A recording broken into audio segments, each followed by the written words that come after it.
If you're waking up hungover on a regular basis because you've lost touch with your off switch and you can't seem to control how much you're drinking when you do drink, I want to tell you how you can get back in control. The truth is, patterns of excessive drinking are usually something that is learned over time. And once someone has crossed over from a quote unquote normal drinker into a regular heavy drinker, it really becomes difficult to kind of reverse back. And so a lot of people will just struggle to moderate their drinking. Maybe they'll really feel like they're white knuckling it and having to put in a lot of work. Maybe they're trying to force more alcohol-free time or set more rules around their drinking. But oftentimes none of these things are working. And for a lot of people, their drinking can actually continue to get worse despite them putting forth more effort to have control around it. I say this because I want you to know and understand that alcohol use disorder is not something that is a lack of willpower or something that's your fault because you lack discipline. It's really something that your brain has learned over time by repeatedly drinking. And for many people, myself included, they don't set out to develop an alcohol use disorder.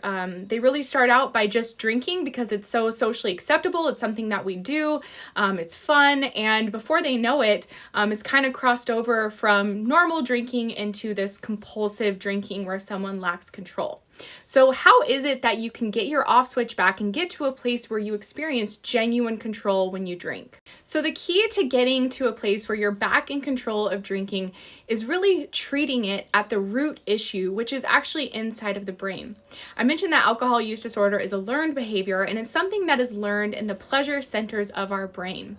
And once we've crossed over from normal drinker into alcohol use disorder type of drinking, it has changed our brain. And so even when we exude a lot of willpower and planning and logic and reason, the part of our brain that's driving alcohol use disorder is really calling the shots, and no pun intended. And that part of the brain is actually mistakenly equating alcohol to a survival need. And so the desire and compulsion for alcohol is beyond anything that we're doing logically or any reason or any willpower that we're trying to throw at the problem. One very effective, however, not very well-known treatment for alcohol use disorder is called the Sinclair Method. This protocol treats the alcohol use disorder at the root level, which is inside of the brain. And for most people who use this treatment, they experience fewer alcohol cravings, more control when they drink, and easier alcohol-free days. Learn more about this treatment with the link in my bio and the other videos I have on here. Bye for now.